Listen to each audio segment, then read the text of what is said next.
Welcome to All Things LOCS, where we're discussing everything related to leadership, operations, culture, and strategies. Now, today we have a real amazing guest and episode planned for you. When we talk about some of the challenges that are going on in healthcare, we usually talk about reimbursements or staffing shortages, but what doesn't get discussed enough about is the disruptive behavior of high-level leaders and executives and owners. And that's why today we have Aashi Arora, who has over 20 years of coaching and leadership in healthcare, who works exclusively with executives to help them unlock their best leadership capabilities. And what we're going to be talking about in this episode is going to be some of those, typical toxic behaviors that we might see, or narcissistic behaviors, how that shows up in a team and an organization. And we're going to be discussing just the overall cost of inaction. And what I mean by that is lacking patient retention, the cost of having to replace employees who are quitting. It's a lot more expensive than you guys think, especially because it doesn't show up on a spreadsheet. So we're going to be diving in. And if you've ever had that employee who maybe you're describing them as, I can't really work without them, but I can't work with them either, this is going to be the episode for you. I'll see you guys there. All right, Aashi, welcome to the show. Glad you can make it. This is going to be super high level. So excited to have you on. Just thanks again for making it out here and being on. Thank you. I'm really excited to get talking with you and hope to provide something inspirational, motivational for your listeners. Yeah, I don't doubt that you will. That's for sure. Or that you won't, I should say.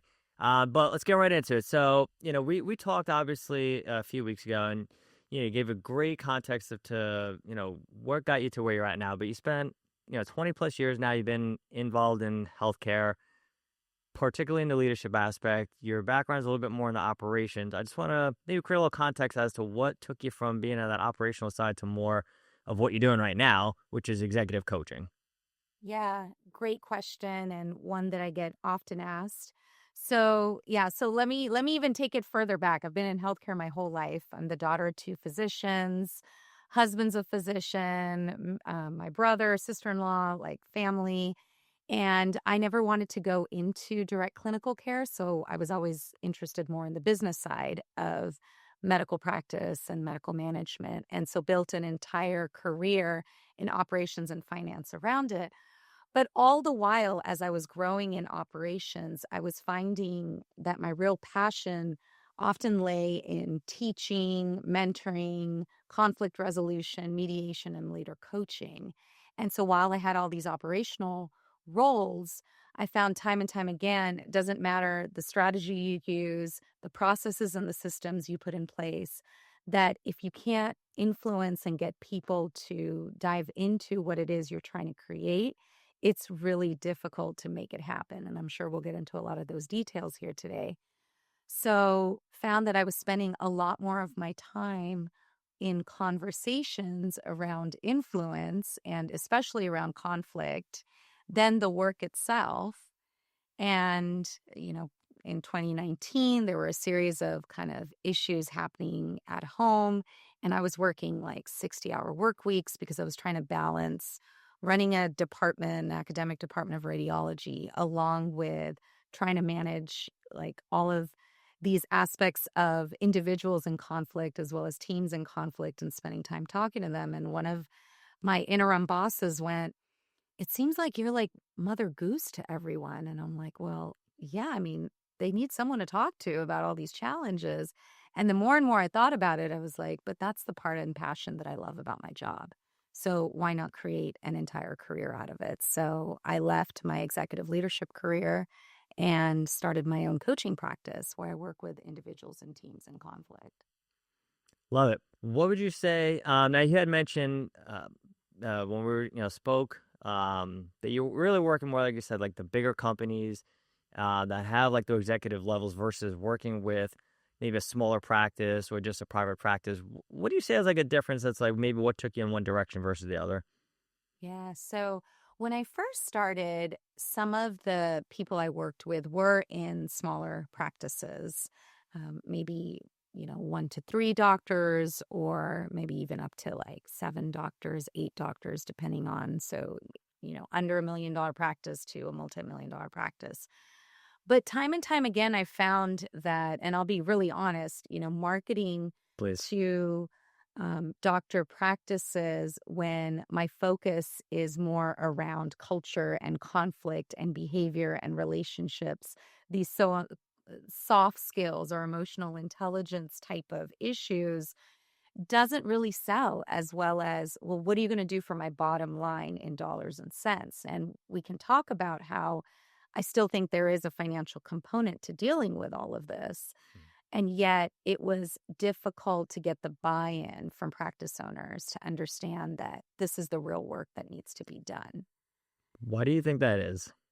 Yeah. So I think it's not as tangible, right? It's not as immediate. It's not as tangible. It's kind of like, hey, doc, give me a weight loss drug instead of doc putting me on a weight loss regimen in which I got to put in the reps every Yeah. day to see the return. I think that there's so much coming at doctors in their practices that they need immediate fixes, immediate problem solvers.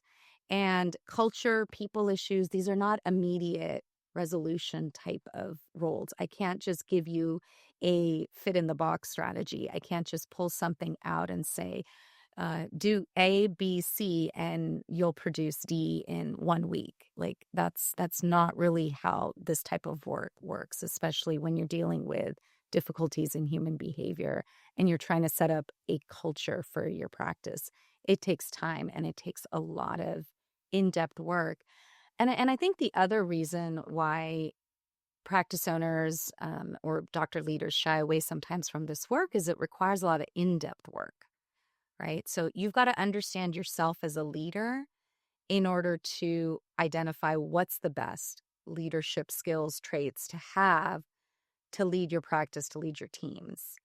And it's like I said, it's not black and white. It takes a lot of in-depth work and it's tough work. It's not easy to look inwards and say, "Oh, these are the things I need to work on. Oh, these are the difficulties I'm having. Oh, maybe I am bringing in some stuff from my past or like problems I've had. Oh, I need to work on my frustrations." It's so much easier. And I see this in healthcare, whether it's a small practice or a large organization, Daniel. Like time and time again, there's this blame culture that persists. And who do I blame so that I can maybe get rid of that person or write that or reprimand that person, and then the problem will be solved? And it's often not that simple. It's Yeah. far more complex. You see that too? Who knew?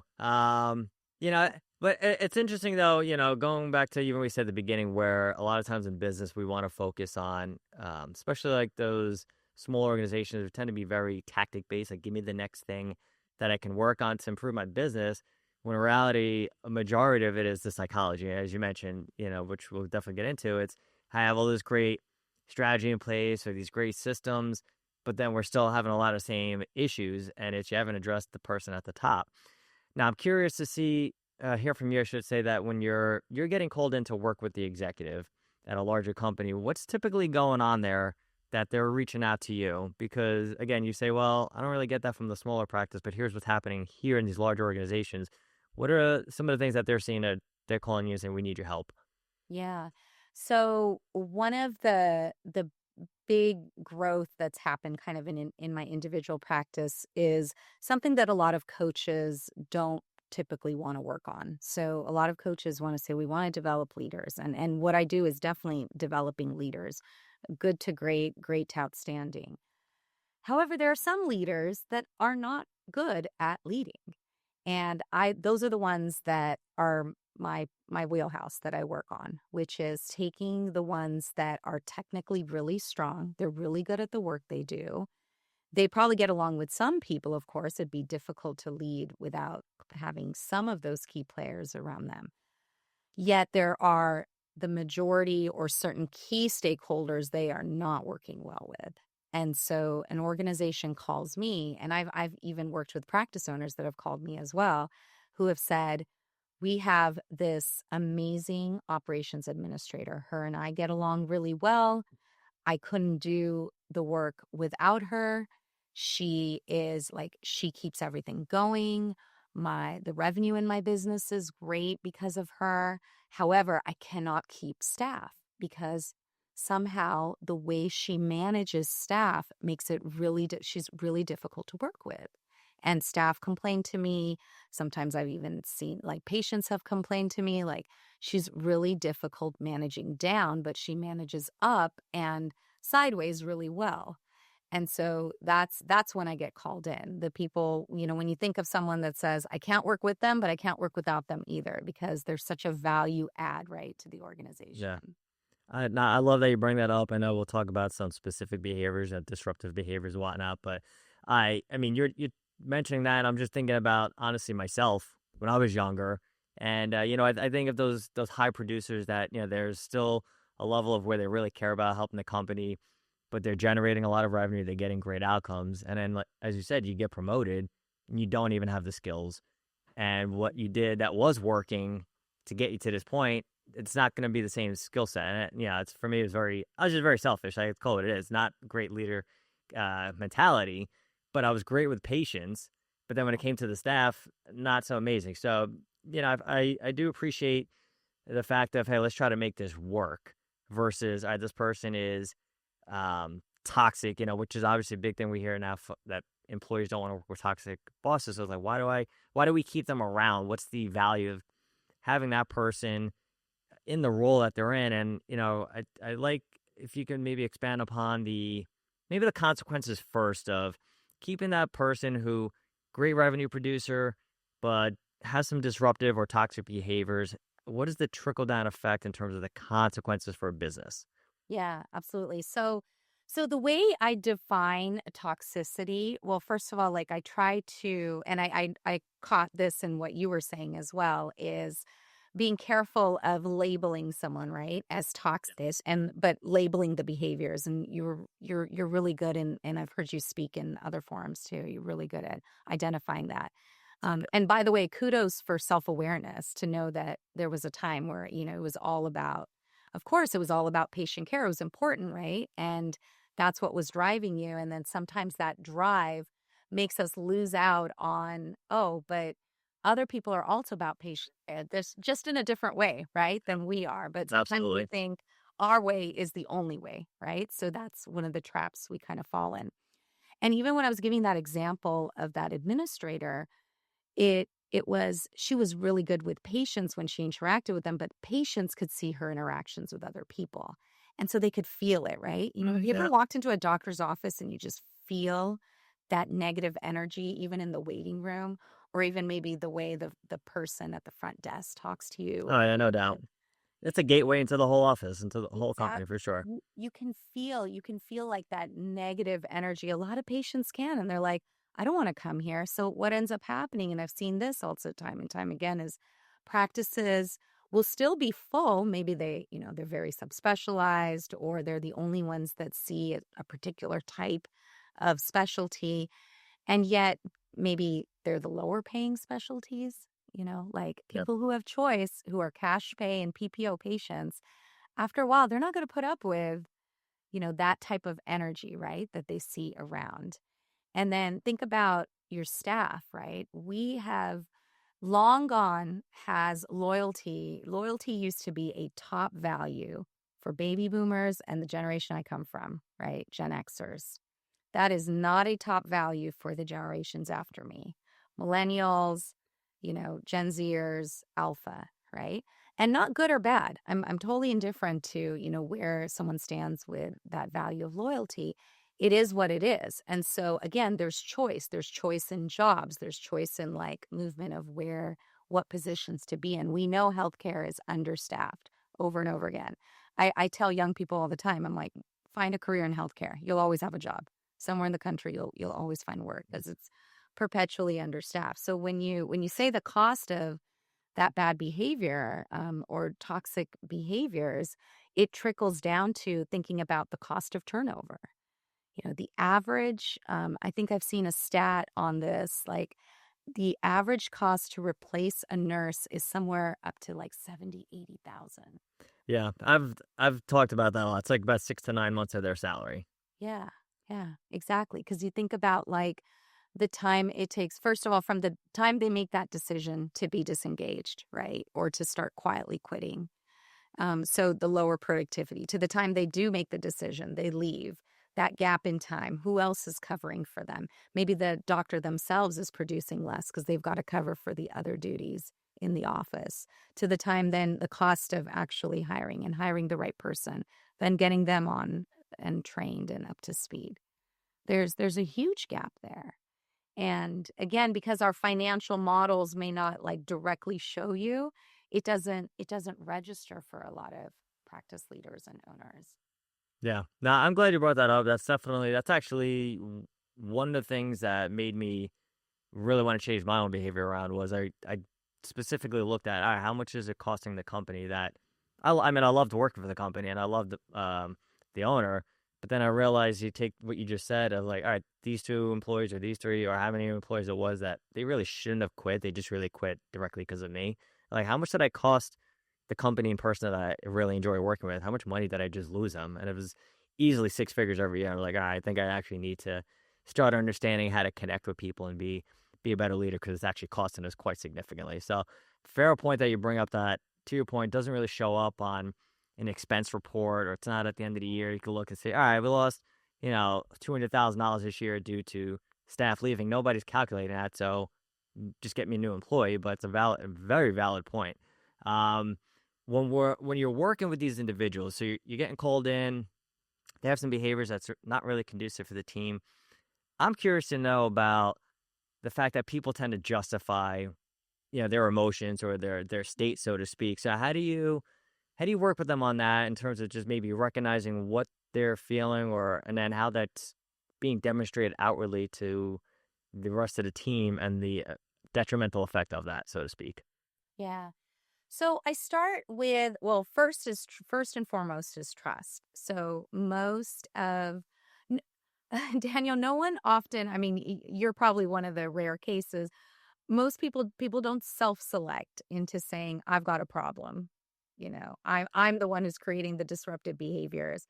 And even for me, I would say that there were definitely times that I didn't exert the best leadership and I made mistakes and I realized after the fact, right? Or, upon reflection, thinking about it, I could have handled that a little differently. But most people don't self-select into a behavioral breakthrough program, right? And so they're being told, asked or told, you need to enter this. So I get a lot of I start off with people and they've got their arms crossed and they are not a fan of it. They don't agree with it often. So trust takes a while. And oftentimes it all depends on meeting them where they're at. So if they're angry about it, I let them release. I'm like, yeah, let's talk about it. What's pissing you off about this? What could make you trust me a little bit more? What do you think could be a good use of our time? And I'm just going to show up for the mandatory 12 sessions. That's my plan, is just to show up. This is a waste of time for you, me, and everyone else. I'm like, okay, all right. What else? What else? And that even that question, what else, gets people like reflecting and thinking deeper. Because typically people aren't going to be like, can I cuss? Oh yeah. People aren't going to be assholes to you usually. Like they're talking to, they're like, okay, I don't want to be mean to you. Because most people don't want to be mean, right? They're just like, this is a waste of time for me, but I'm not trying to disrespect you and your time. Like I've had people say, honey, you know, like this is not a good use of your time. I can't believe they're putting you through this, to me as their coach. And I'm like, it's okay. It's okay. We're just here to let's start with just having some conversations. So trust, I first try to kind of break that down. Once I get them opening up, then I'm also trying to validate their values, right? I'm trying to understand we go through a series of different exercises, which is like, what are your top values? What are those core values for you? And talking to them and showing them like avatars of people who have different values and going, okay, now when people are in conflict of values, what could happen? So it's like I'm validating that what they're doing, they feel very value driven in, because they typically do. Now, let me just say, I don't coach psychopaths and sociopaths. So I do have a process of identifying that. Okay. Yeah, you have a limit. Yeah, I have a limit and maybe true narcissist, but I can handle narcissistic like behavior. So because those categories of people are just not coachable, right? Yeah. Like they're not there they're not ready to take that on. And it's also identifying for the organization, hey, these are the type of people that no matter what we do, it's not going to work. You got to get them out, performance them out. But for the others, it's like you can find ways to get them to talk to you and find that connection. And once I do, it's my strengths program, emotional intelligence, bringing in all kinds of tools to get them to have some, to see, get some clarity. I'm not going to be able to change their personality, but I can definitely work on their behaviors that can make them much more tolerable and likable. And it's transformative. I've had bosses, I've had other leaders, I've had spousers say, "Oh my gosh, thank you. Like this person has improved in all different other aspects of the work."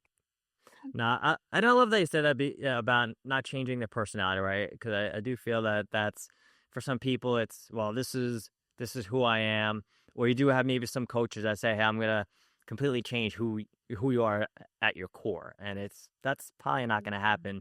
But can we be more aware of just what our behaviors, the things that we say, and can we be more aware of what kind of effect that has on everybody around us?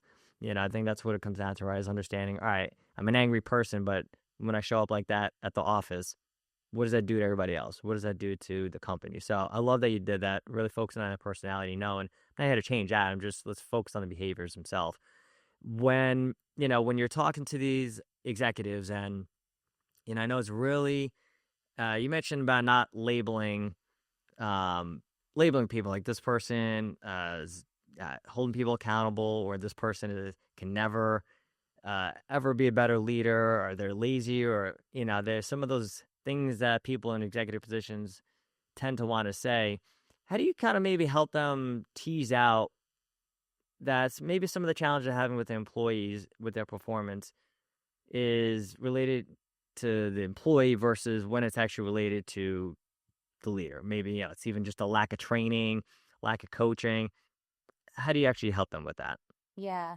So when let's say a leader comes to me and says, "Hey, I'm having a lot of problems with my team." Like, right? Like let's say a practice owner, a doctor comes to me and says, "My team doesn't get along, they're not accountable, they're not effective, it's not me, it's them." So I go, "Okay, I'm going to come into this space and still take a wide eyes, like a wide lens approach to it, right? Not completely believe the doctor, but also make them feel validated, right? That they have proof to some of what they're feeling." One of the first techniques I try to eliminate with a lot of the people I'm working on coaching is absolute language. So, like you mentioned, this person is totally lazy. They never do XYZ. They're never accountable. These are really strong words, and words matter because your thoughts and your beliefs drive your behavior, right? Which then leads to actions, outcomes, and results. And so if you have in your mind always this thought that this person is always XYZ, then guess what? Your brain is going to look for clues where that person is always screwing up and like justifying exactly what you just said about them. So it's a leader focusing on the weaknesses of their team rather than flipping it and looking at the strengths of their team. So when I come into working with an organizational leader, I'm like, let's flip the script. Let's try to tell me when this person has done well, because there must be a reason you're not firing everyone on your team, Mhm. right? So help me understand what is working well in the practice, and can we positively reinforce what we want instead of trying to do a lot of negative reinforcement, which is what we're wired to do, Daniel, right? Like we're wired to look for problems. Like it's from our cavewomen days, right? It was like Yep. if we weren't looking out for the risks, we were going to get eaten. Well, we're hopefully and hopefully a lot of your listeners are in a path of thriving instead of just surviving. So to thrive, we've got to look at situations and people differently, which is not always thinking that this person or these people are out to get me, but actually, how are they able to help me? What's good in them? What's great in them? What are their strengths that can help me get to where I want everyone to be? I love I love that reframe. I mean, it's really true. Like, as you said, it's just very human nature. I think it's very easy for us just to say collectively, like, hey, we're all so negative or you're negative, and it's just Yeah. really such a strong biological urge.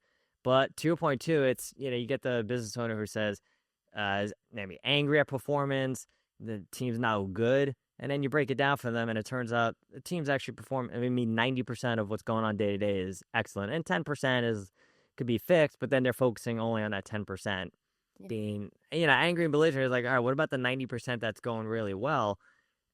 When we're, talk a little bit then how that trickles down to the overall culture. And, why, because again, you mentioned at the beginning, it doesn't show up on a spreadsheet. Even like you lose some employees, you lose some patients, not necessarily gonna ping you exactly as to what's happening here.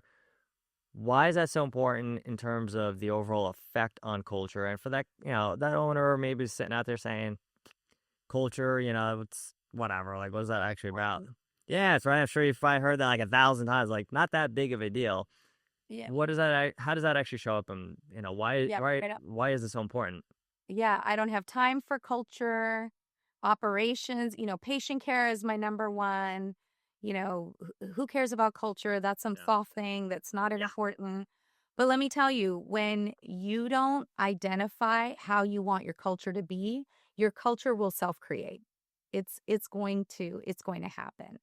And culture is about how people do things, what values they believe in, how they feel the environment is.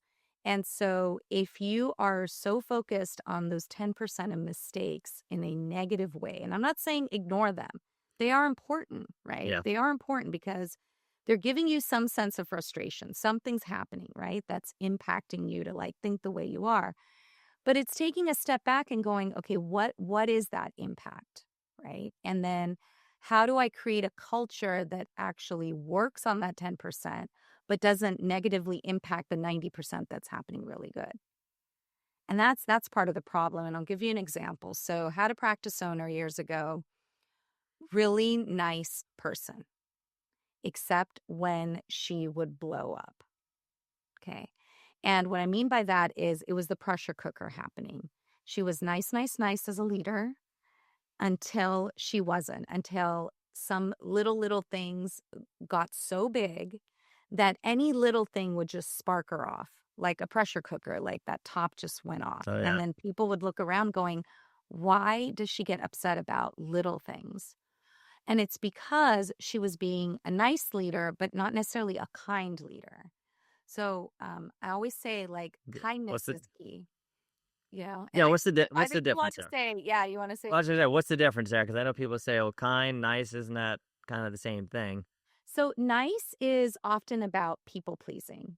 We want everyone to feel really nice and rosy, like we're a family environment here, like everyone feels comfortable, that they're not only well respected, but that it's like a happy environment. We never want to give any kind of negative feedback to anyone because we want to please everybody. We want everyone to get along and be happy. Well, I don't know about you, Danielle, but I don't know any family structure that is completely 100% rosy and happy. Okay. If you find one, let me know. Okay. Everybody's got challenges, right? Yeah. So, what I say is a kind culture or a kind leader is someone who's saying, we want respect, we want to work well together, and we know we're going to have problems. And so, how do we manage those challenges and those problems? So, we are going to give feedback, which includes positive feedback and constructive feedback. So, we're going to tell you all the great things you're doing well, and we're also going to tell you the things you can learn from and do better. And so, a kind culture is doing everyone a favor by saying, yeah, like we're going to have these open conversations about uncomfortable things. It's going to still create a safe environment, like where people feel psychologically safe, that it's not going to come back to bite them, that there's not going to be this blame culture. And yet it's okay. We're going to talk about, and that dialogue has to happen both ways. You as the leader, the practice owner, also have to be comfortable with getting some of that feedback from your team. But wouldn't you want that? Wouldn't you want your team to tell you the plane is crashing before it crashes instead of being scared to tell you because they're afraid you're going to blow up at them? Like Yeah, you're going to protect your ego and not come to terms with something you might have done. that is definitely, I mean, that's definitely a challenge, that you do see, right? These people who think there's this aspect too of I've done it this way for so long. And I've been very successful as a result, whether they built a company or it's just, hey, I'm a C-suite now, so my ways worked. Why all of a sudden is it a bad thing that I blow up on people time to time, right? So we I think make our decisions based on what the past performance, obviously. But to your point, it's really what is the I think I love using the word consequence. I know some people would disagree with me, but it's the consequences of those blow ups. Yeah. And you look at even the kind leader versus the nice leader. I think one of the things that we see is if you really care about your team or you care about the company, to your point, do you want to actually help them grow and develop by giving them feedback to improve, and vice versa. And when we're looking at those leaders that are still developing, they're not a finished product yet. I'm curious to know from your perspective, how many of them are dealing with maybe some level of imposter syndrome. And then I'm going to add a little extra to that too. I'll ask that question first and then I'll ask the second part to that. Yeah. Imposter syndrome's real. It's super real in healthcare and it's really prominent. I mean, research shows 70 to 90%, especially of healthcare clinicians, any type of clinician has suffered through some type of imposter syndrome where they feel like a fake or a phony, worried about getting found out, that they're not as great as as everyone Yeah. thinks that they are. And so it really strikes up. We've seen this through years of education. I mean, by the time, let's say, you go to medical school, you're looking around and everyone's the top 1% of their class, right? And so, wow, how do you set yourself apart? You've been used to always setting yourself apart and now you're not, so Yeah. you feel it then. When there's a big transition, right? Like maybe you bought up a practice or you joined a practice, or let's say, you're a new operations person, you're a new nurse. Like this happens time and time again, right? You start doubting like, hey, do I have the experience to do all of this? And did I just get lucky to get this position? And so all these thoughts start creeping up. I think where it translates to bad behavior, and I think this is where your question was going, but correct me if I'm wrong, is when we start putting, if I'm not dealing with my imposter syndrome feelings and I'm scared of getting found out, I am going to put a big shield up, right? I've got a lot of armor on. I'm going to protect my ego to the core. And so if you say anything that seems like you're criticizing me, I'm going to get very defensive and potentially hot-headed. And now when I'm getting hot-headed, I'm not emotionally regulated. So I am not in my logical, rational prefrontal cortex. I'm working back here. I may have had an amygdala hijack. So now my brain has hijacked me, right, into really thinking logically and rationally. And now I'm just thinking all with emotions and I'm protecting that ego. And so I get a lot of clients who struggle with imposter syndrome. And people are just calling them a-holes and saying, you got to deal with this a-hole. I don't know what to do. But hey, we're not going to fire a clinical neurosurgeon. No one fires a clinical neurosurgeon. Okay, fair enough. And yet they're like, I'm constantly scared I'm going to make a mistake. And that's why I'm like perfectionist with my teams, that they cannot make a mistake. There's no room for error. And so it's like, yeah, I'm there with you. I know there's no room for error. Can we take, though, a little bit of that relationship building that we can't do in the OR, but can we do it outside the OR so that when we're in the OR, the team totally trusts you and they feel safe and comfortable to tell you, hey, Dr. So-and-so, you're making a mistake. What are some coaches who may be in your position or just, they're doing either life coaching, business coaching? What are some of the biggest mistakes they make as it relates to, I don't know, maybe misdiagnosing somebody with imposter syndrome, or just what are some of the common mistakes that get made around that terminology?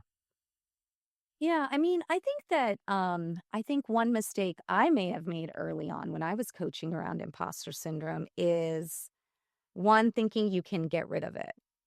Okay. So I don't think you really can get rid of it. I think that that little monster on your shoulder Mhm. is always going to kind of Yeah. be there in some shape or form. But hey, you can laugh about it, right? You can call it a little monster. Yeah. You can there's techniques around making it not such a big part of you, right? Like you're kind of talking to it. I think the other mistake sometimes people make with it or that I've made with it is thinking it's a bad thing. It doesn't have to be a bad thing. It may be your body's way of telling you that, hey, something's wrong here. Like, I'm protecting you because it's a part of you, right? Yeah. So it's trying to protect you. So what I do is like one other strategy is compartmentalize it to say like, hey, okay, I hear you. I can't deal with you right now, but I promise I'm going to give you attention later on today. And we'll talk through what is coming up for you. And so I'm literally having this conversation, this dialogue with this little, monster on my shoulder that's feeding all these negative thoughts. Yeah. I've also heard people say, oh, it drives me. And while I think that, and this might be a little bit controversial for me to say this, while I think that might be okay, but I think it's going to stop you at a certain point. Because at a certain point, that negativity, it's not going to work. And you are going to hit a wall somewhere. And you're going to have to lean in and go, actually, no, it's this is eating away at my confidence if I keep letting it get louder and bigger. There's Yeah. other ways I can drive and motivate myself that is much more positive. I would say, I mean, I see that. I kind of just think of that person who's just never content with any level of success, right? It's just, Yeah. I started, I started 3 companies and I've sold them and they're amazing, but I'm still not really there yet where I feel that I've made it. So let me just keep it going. And at some point, it's just, when are you going to be maybe not content, but just, fulfilled, I guess is a good way to put it, to your point, where it's not just, you need that fire necessary to push you. It's like, what else is actually going to motivate you to something very purposeful? Um, One thing I want to shift a little bit, but talk a little bit about buy-in from employees and the adoption rate, one where and putting new things into practice, so to speak. When we talk about influence, coming stemming from leaders onto employees, what are some things when we're you're putting things out in here all the time? The employees, there's no buy-in; they're resistant to change, and we're months later and we're still having challenges when it should have been done weeks ago. Please speak to that if you can. Yeah. So most people are averse to change, bottom line. Okay. So even if you're let's say you're the practice leader and whether you're the practice manager or you're the physician owner, doctor owner, and you're the one implementing the change, you've probably either A, you are very comfortable with change. B, you've got a lot of skin in the game because you're seeing what the change, can do. And or C, you've studied the change, right? You've gotten time to buy into that. Yeah.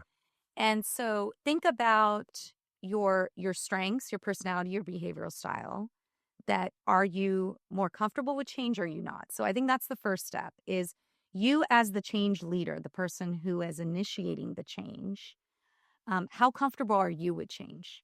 If you're very comfortable with it, that's one path. And if you weren't comfortable, but you've studied it, it's another path because it gives you insight as to how to get that change buy-in in the rest of your group.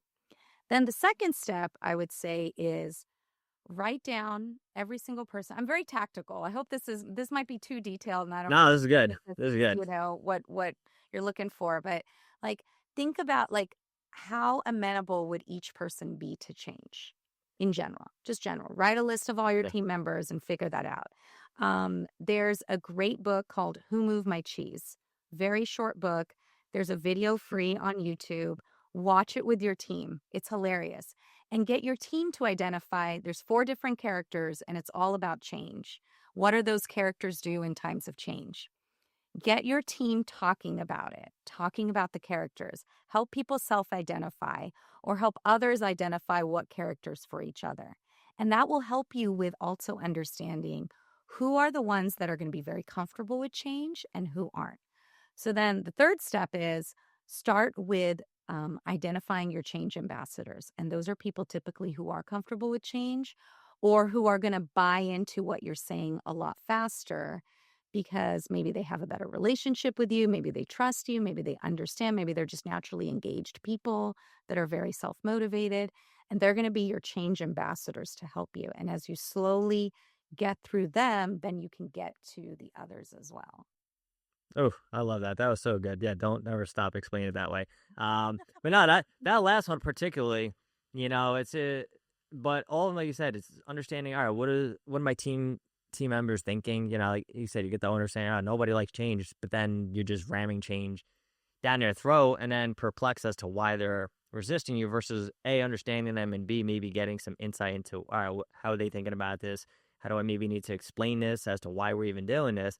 But that last point, especially, I love that because that's definitely I feel like it's a very underrated tactic of just getting somebody who has a voice in your organization to essentially vouch for you. It's just such a credibility booster, is the way I would look at it. Now, when If we're you talking, don't have those people, then you've got another problem, right? yes, it's like, If you can't identify some people on your team that would be that way, then you've got to work on, who are you building relationships with? Who is your manager, practice manager building relationships with? There's got to be certain people that trust you in a different way, even if everyone doesn't.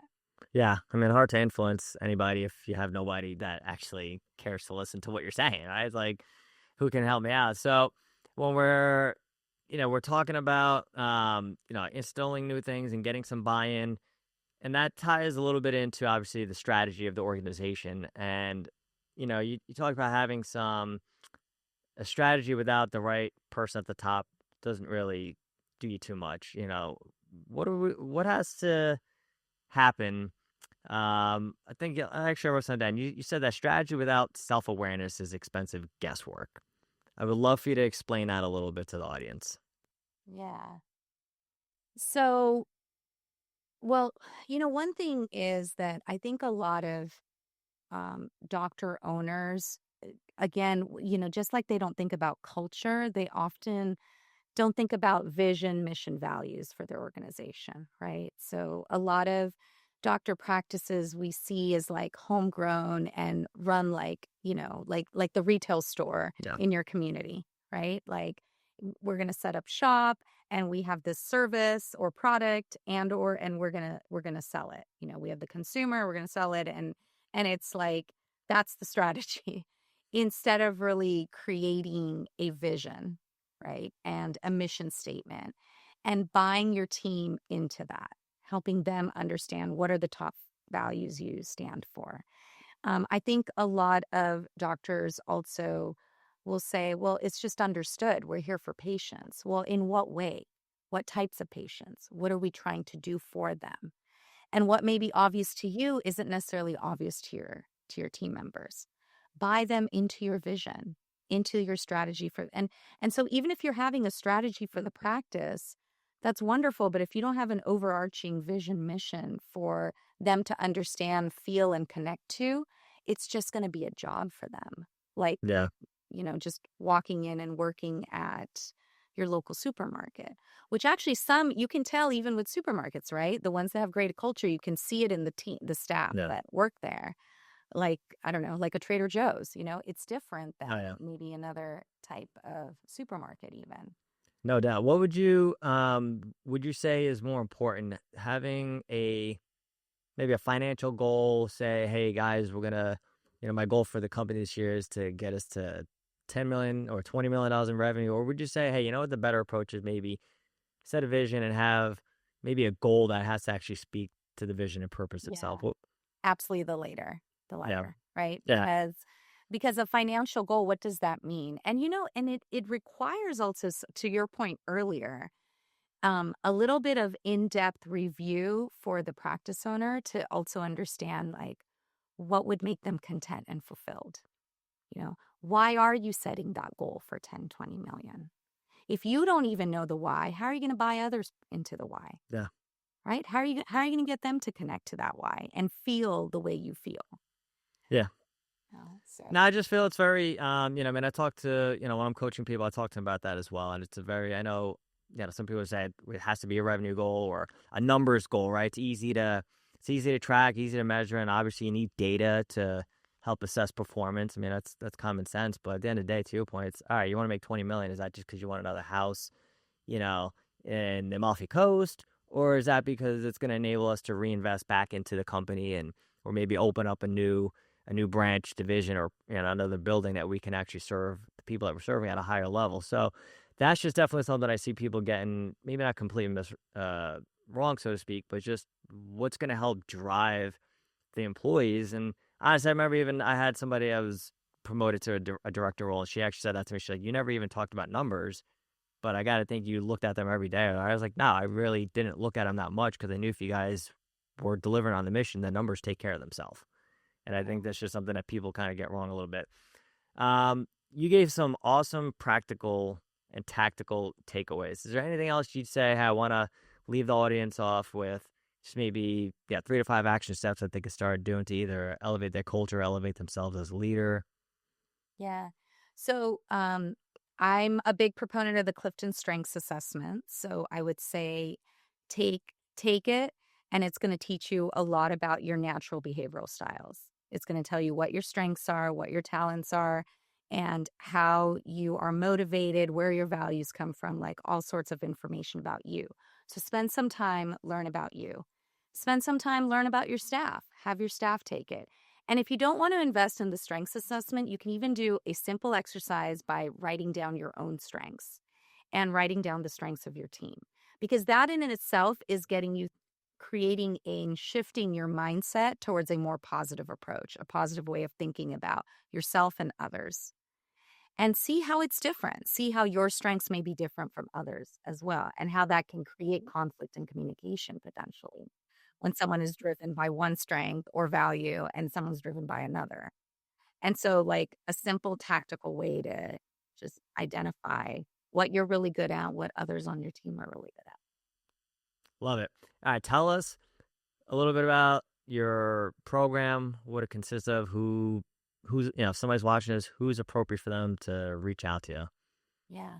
So the program that I find the most transformative for leaders is my iRise Behavioral Breakthrough Program.